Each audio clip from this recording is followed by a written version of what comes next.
toute l'actu sur Monaco-Menton avec Frédéric Plat. Bonjour, 23 degrés le plus souvent ce matin sur le littoral de la Côte d'Azur. Cet après-midi, on va inverser les chiffres pour afficher 32 degrés sur les thermomètres. Le soleil va briller sans l'ombre d'un nuage et la semaine va quasi se dérouler comme ça tout du long. C'était la météo sur Énergie avec Toyota et Lexus Monaco, 23 boulevard d'Italie. Après quelques dizaines de kilomètres de bouchons ce week-end, la circulation est fluide ce matin sur l'A8 et les Corniches. Niveau qualité de l'air, c'est plutôt respirable. Un indice moyen de 6 pour ce lundi sur les Alpes-Maritimes. Une réunion pour faire avancer l'enquête sur la disparition du vol MH370. Aujourd'hui, la justice, les gendarmes et les experts se retrouvent à Paris pour faire le point. Les morceaux d'ailes d'avion retrouvés sur l'île de la Réunion seront examinés mercredi près de Toulouse. Le sport avec l'AS Monaco qui joue demain son match face à Berne, au troisième tour préliminaire de la Ligue des Champions face aux Young Boys à Louis II. Avant la rencontre, c'est entraînement ce matin à huis clos à la Turbie. Puis en fin de semaine, ce sera déjà la reprise du championnat de Ligue 1. Un derby pour commencer avec ceux qui l'ont emporté en amical hier face à Naples 3-2, Nice.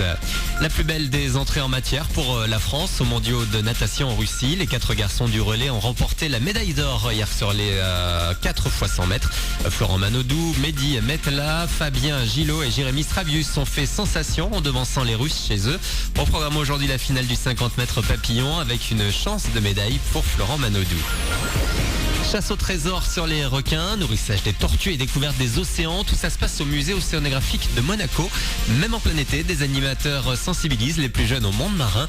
Comme Vladimir, ils sont nombreux à s'émerveiller devant les 600 espèces présentes. J'aime beaucoup, on s'amuse beaucoup, on apprend plein de choses. J'ai découvert comment on appelle la race des tortues, des poissons que je ne connaissais pas du tout. J'ai appris à reconnaître les coraux. On avait un carnet et on devait chercher dans une pièce des informations sur les requins pour en savoir un peu plus. Après, il y avait un nourrissage des tortues, on posait des questions et on apprenait aussi beaucoup sur les tortues. On a fait aussi une chasse au trésor pour apprendre des choses sur le musée, sur les animaux. Propos recueillis par Claudia Ferreira. Le musée est ouvert donc tout l'été. Vous avez toutes les infos sur oceano.mc. On termine avec une sirène.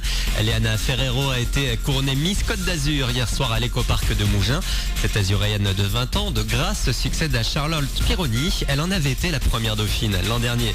Voilà pour votre actu. Bon réveil.